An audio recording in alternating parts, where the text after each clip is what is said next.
ने देखा कि उधर के लोग बोलते हैं कि उधर की 21 मरला जो ज़मीन है वो पंचायत घर के लिए डोनेट की गई है और चेयरमैन साहब बोलते हैं कि वो 10 मरले है। तो उसमें हमने देखा कि ये जहाँ जाते हैं वहीं जाके अपना एक कंट्रोवर्शियल जो वर्क जो चल रहा होता है उसमें अपनी कंट्रोवर्शियल तैयार कर देते हैं। जैसे कि मैं बताऊं, हमारे नीली नाला पंचायत में सबसे पहला जो मैं जब सरपंच बना और ये सरपंच की इलेक्शन में हारे, और उसमें एक डिग्री कॉलेज नीली नाला जो सत्यपाल मलिक जी के द्वारा बुंजा जो कॉलेज थे उसमें से एक था।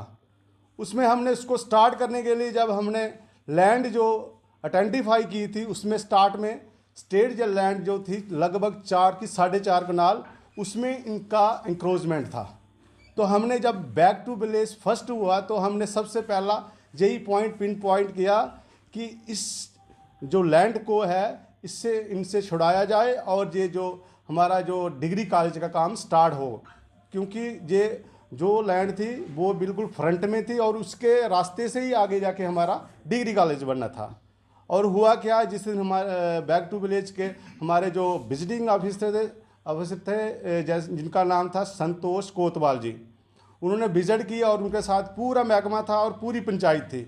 हम उस स्पॉट पे पहुंचे ही और इन्होंने उसी वक्त अपने कुछ चंद गुंडों के माध्यम से हम पे हमला किया और उस काम पे इन्होंने अडंगा डालने की पूरी कोशिश की, जबकि वो मेरे पास पूरा प्रूफ है। उस टाइम की एक एफआईआर लगी इनके ऊपर, वो डेट थी मतलब 25/6/2019 की बात बता रहा हूँ।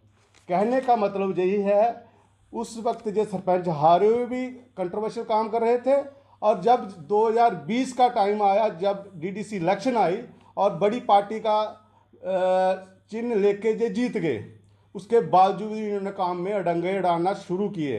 जैसे मैं आपको बताऊं, 2020 में मार्च में एक स्कीम आई हमारी जो कुप्पड़चंग पीएचई की विलेज कुप्पड़चंग और पंचायत नीली नाला 5,82,00,000 की, वो हमने स्टार्ट करवाई 2 पंचायतों ने मिलकर, पंचायत नीली नाला और बड़ौला ने।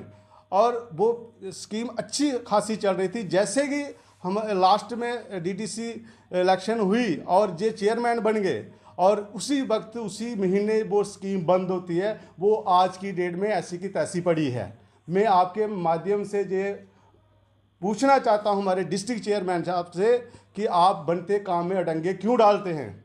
आज वो स्कीम बंद है और लोगों का पानी पीने का बिल्कुल ऐसे जैसे मान लो कि एक गिलास की कीमत क्या है, उन कुप्पड़चंग के लोगों को आप पूछ सकते हैं। और दूसरा, मैं एक जो विद प्रूफ के साथ आपको ये बताना चाहता हूं, अगर कोई बात इसमें अगर गलत पाई गई हो आप उनसे जाके क्लैरिफिकेशन इसकी ले सकते हैं। जैसे कि अभी लास्ट में हमारा एक पीआरआई कैपेक्स बजट का एक रेजुलेशन बनता है, पंचायत में सभा होती है, उसमें लोगों की डिमांड्स रहती है अलग अलग, वो बड़ी बात हो जाएगी। उसमें 2 पॉइंट हमारे में आया कि ग्राम सभा में कि हमें हैंड पंप की ज़रूरत है फलाने मोहल्ले में नियर बाई जो भी एक लोकेशन बनती है। तो मैंने रेजुलेशन डलवा दिया सेक्रेटरी पंचायत और पूरी पंचायत ने।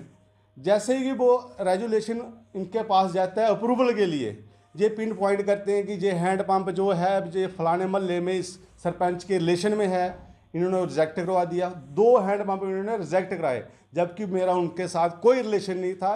रिलेशन था एक सरपंच होने का और उनको ज़रूरत थी।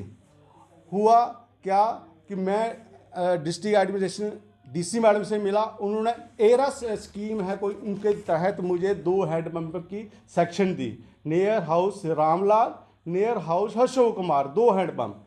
और जब इनको पता चला कि जो सेक्शन अप्रूवल जो हो गई है एडमिनिस्ट्रेशन की तरफ से,